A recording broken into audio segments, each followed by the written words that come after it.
Hi friends, welcome to learn computer Telugu video channel. అందరికీ నమస్కారం. నా పేరు Mohan. Advanced MS Excel 2007 tutorials Telugu సిరీస్లో ఈరోజు మనం తెలుసుకోబోతున్న టాపిక్ ఏంటంటే డేటా టేబుల్. సో డేటా టూల్స్లో డేటా టేబుల్ ఏ విధంగా క్రియేట్ చేయాలి అండ్ ఎప్పుడు యూజ్ చేస్తాము, దీని ప్రొసీజర్ ఏంటి అనేది ఈ టాపిక్లో మనం తెలుసుకోబోతున్నాం.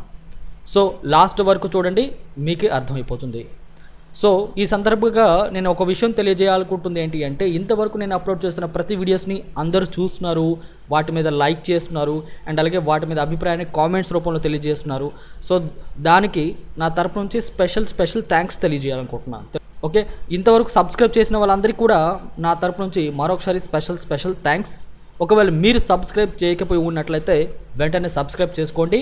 సబ్స్క్రైబ్ చేసిన వాళ్ళందరూ కూడా ఒకటి గుర్తుపెట్టుకోవాల్సిన విషయం ఏంటి అంటే, బెల్ ఐకాన్ పైన క్లిక్ చేసి సేవ్ చేసుకున్నట్లయితేనే నేను అప్లోడ్ చేస్తున్న లేటెస్ట్ వీడియోస్ నోటిఫికేషన్స్ మీరు పొందగలరు. సో ఈరోజు టాపిక్ ఏంటో చూసేద్దాం మరి. ఓకే, చూడండి వ్యూవర్స్, ఈరోజు నేను డేటా టేబుల్ గురించి చెప్పుకోవాలనుకుంటున్నాను కదా. సో డేటా టేబుల్కి మనం సింపుల్గా చెప్పాలంటే సినారియో అంటే వాట్ ఇఫ్ అనాలిసిస్లో ఈ డేటా టేబుల్ అనే ఆప్షన్ ఉంటుంది. ఇక్కడ మనం చూసుకున్నట్లయితే ఇంతకుముందు గోల్ షీట్ చెప్పుకునేటప్పుడు ఈ ఎగ్జాంపుల్ తెలుసుకున్నాం. అంటే ఏంటి, వడ్డీ క్యాలిక్యులేట్ చేయడం, వడ్డీతో సహా మా అసలు ఎంత అవుతుందో ఇక్కడ మనం క్యాలిక్యులేట్ చేయడం జరిగింది. దీన్ని ఎగ్జాంపుల్గా తీసుకొని ఈ డేటా టేబుల్ ఏ విధంగా క్రియేట్ చేయాలో మనకి తెలిసిపోతుంది అన్నమాట. అసలు డేటా టేబుల్ ఏ సందర్భంలో క్రియేట్ చేస్తారు అంటే, ఇక్కడ చూడండి, మీరు ఇక్కడ ఈ ప్రాబ్లమ్ అర్థం చేసుకోండి. ఇంతకుముందు నేను చెప్పాను, బట్ మళ్ళీ ఇక్కడ నేను చెప్తున్నాను. ₹1,00,000 అసలు అమౌంట్కి 3% ఇంట్రెస్ట్ చొప్పున 24 నెలలకి మొత్తం అయ్యే అమౌంట్ అంతా అంటే ₹1,72,000. అంటే ₹1,00,000 ఇందులో ప్రిన్సిపల్ అమౌంట్ ఉంది, ప్లస్ ₹72,000 అదేమో వడ్డీ అవుతుంది అన్నమాట. అంటే ఈ విధంగా ఇక్కడ మనకు ఉంది కదా, ఈ విధంగా ఈ ₹1,72,000 ఎంతకి, ₹1,00,000కి 3% చొప్పున 24 నెలలకి. ఒకవేళ మనం ఇంకా డిఫరెంట్ టైప్స్ ఆఫ్ ప్రిన్సిపల్ అమౌంట్స్లో చూడాలి అనుకోండి, అప్పుడు ఫర్ ఎగ్జాంపుల్ నేను ఇంకో వ్యక్తి వచ్చి అతనికి నాకు ₹50,000 కావాలి, 24 నెలలకి ఎంత అవుతుందో చెప్పండి.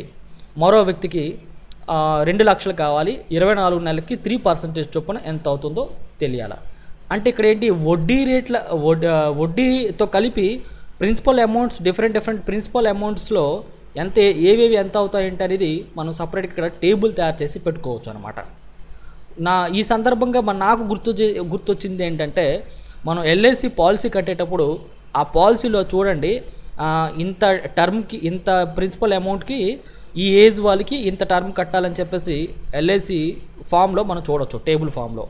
అంటే ఏంటి, ఇక్కడ పాలసీ అమౌంట్ ఉంటుంది, ప్లస్ ఇక్కడేమో ఇయర్స్ ఉంటాయి, ఏజ్ ఉంటుంది అనమాట. అంటే ఈ ఏజ్లో ఈ అమౌంట్కి ఎంత టర్మ్ కట్టాలో ఈ లోపల డేటా ఉంటుంది. ఆ విధంగా మన యొక్క వడ్డీ రేట్లని ఒక టేబుల్లో తయారు చేసి పెట్టుకోవచ్చు. ఈ విధంగా తయారు చేసి పెట్టుకోవడం వల్ల ఎవరైనా మనకి ఇంత ప్రిన్సిపల్ అమౌంట్కి ఎంత వడ్డీ చొప్పున మొత్తం కట్టాల్సి ఉంటుంది ఏంటనేది మనం చెప్పొచ్చు. అలాగే ఇన్ని నెలలకి ఎంత అవుతుందో అనేది మనం కూడా తయారు చేయొచ్చు. సో దానికోసం ఇక్కడ మీరు చూడండి, స్టెప్స్ అనేది కరెక్ట్గా చూస్తే మీరు చేయగలుగుతారు, మీకు అర్థమవుతుంది. సో కాన్సన్ట్రేషన్గా వినండి. అయితే ఇక్కడ చూడండి, నేనేం చేయాలనుకుంటున్నానంటే, ఈ ఫైనల్ అమౌంట్ ఉంది కదా, ₹1,70,000కి ₹1,00,000కి ఎంత అవుతుంది ఫైనల్ అమౌంట్. మరి 50,000కి ఎంత అవుతుంది, 25,000కి ఎంత అవుతుంది, తర్వాత 2 లక్షలకి ఎంత అవుతుంది, 3 లక్షలకి ఎంత అవుతుంది ఏంటనేది ఇక్కడ మనము మీద ఈ అడ్డు వరుసలో ప్రిన్సిపల్ అమౌంట్స్ అనేవి క్రియేట్ చేసి పెట్టుకుందాం. ఓకేనా. ఈ principal amounts different principal amounts ఇక్కడ మనం ఈ రోలు తయారు చేయాలనుకుంటున్నాం. చూడండి, ఫైనల్ అమౌంట్కి పక్క నుండి మనం మెయిన్ అమౌంట్స్ క్రియేట్ చేసుకోవాలి. ఫర్ ఎగ్జాంపుల్ ఇక్కడ నేను ఫస్ట్ స్టార్టింగ్ నేను 25,000 ఇస్తున్నాను. ఓకే, దాని తర్వాత ఈ 25,000 అంటే 50,000. చూడండి, ఇదే సెల్ ఇదే ఫార్మెట్ ఇందులోకి అప్లై కావాలంటే దీనిని కాపీ చేస్తున్నాను, ఇందులో పేస్ట్ చేస్తున్నాను, చేసి ఇప్పుడు మార్చుకుంటున్నాను 50,000. ఓకే, చూడండి 50,000 వచ్చింది కదా.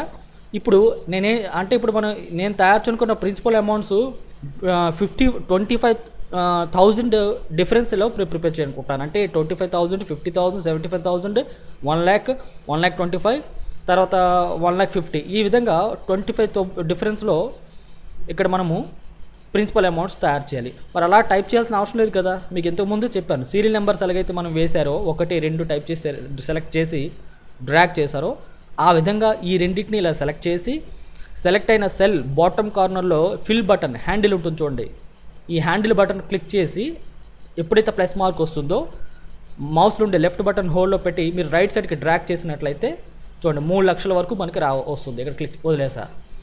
సో 3 lakhs వరకు. బట్ ఇక్కడ నెంబర్స్ అనేవి కాలం విడత్ అనేది చాలట్లేదు కాబట్టి ఇక్కడ నేనేం చేస్తున్నానంటే సెలెక్ట్ అయిన ఈ రోని పైన హోమ్ ట్యాబ్లో ఫార్మాట్ పైన క్లిక్ చేసినాను.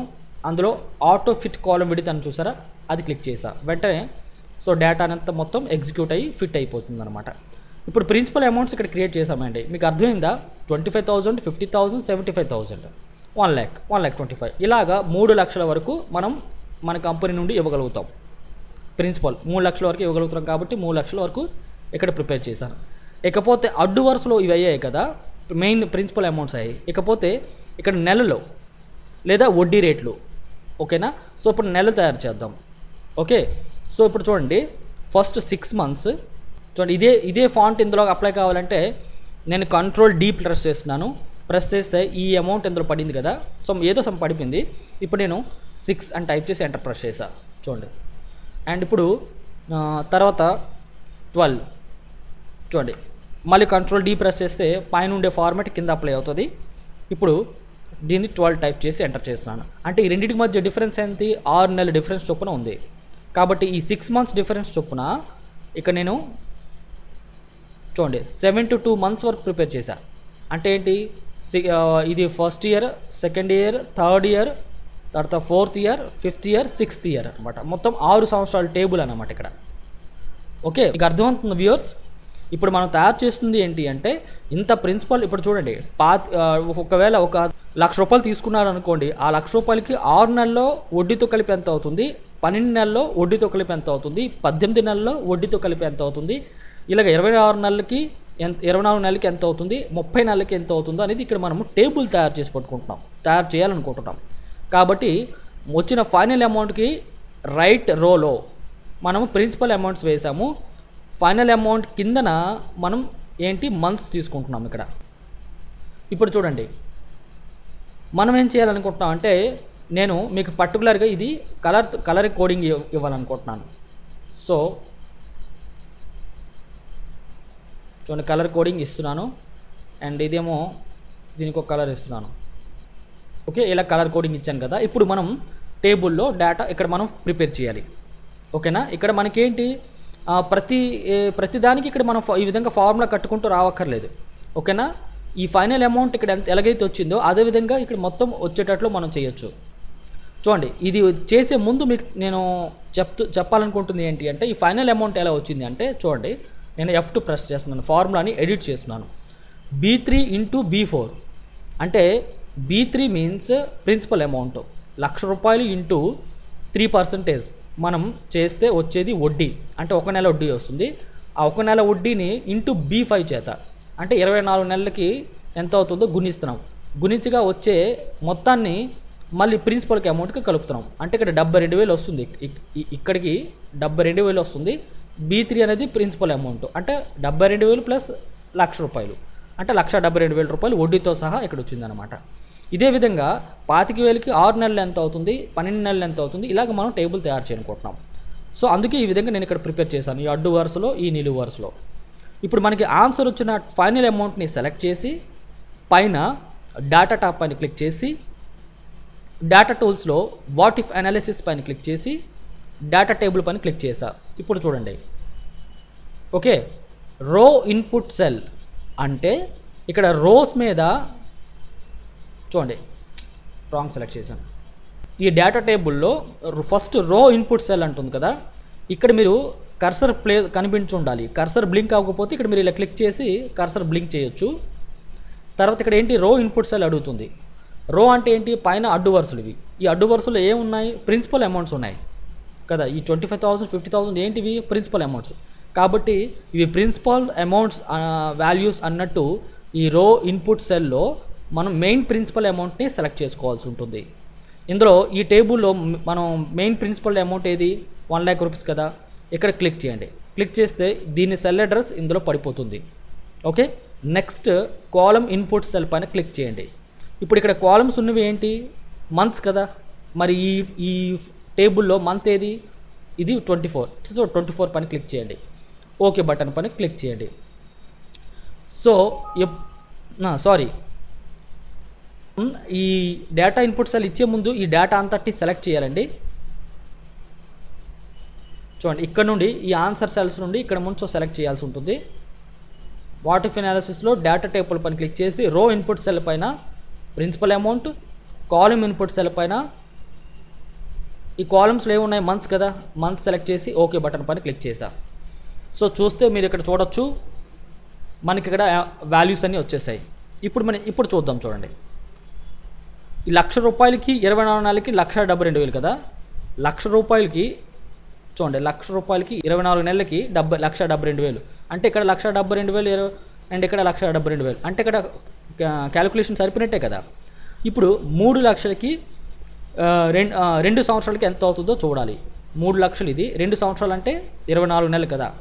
సో ఇక్కడ చూడండి, 3 లక్షలు అంటే 3 లక్షలకి 2 సంవత్సరాలకి అంటే 24 నెలలకి మొత్తం 5,16,000 రూపాయలు అవుతుంది అన్నట్టు ఇక్కడ మనం చూడొచ్చు.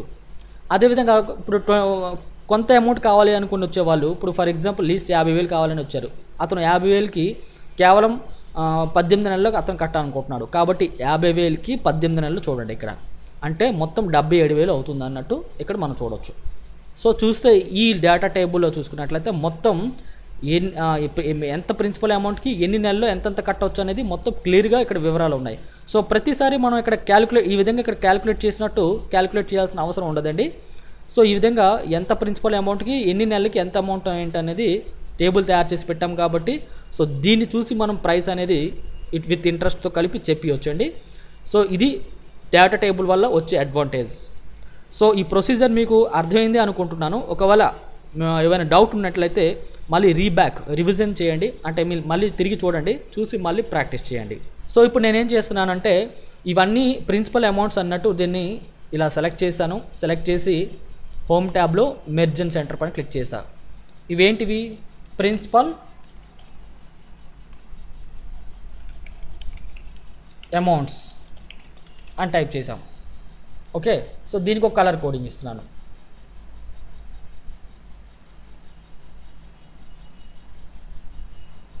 అండ్ ఫాంట్ కలర్ వైట్లో ఇచ్చాను, బోల్డ్ అప్లై చేసా. అండ్ ఫాంట్ సైజ్ 18లో ఉంది, 18లో ఉంటానంటే ఉంచేద్దాం. ఇప్పుడు ఇక్కడ చూడండి, ఇవన్నీ ఏంటివి, మంత్స్ కదా. సో దీన్ని సెలెక్ట్ చేసి మెర్జ్ అండ్ సెంటర్ పైన క్లిక్ చేస్తున్నాను.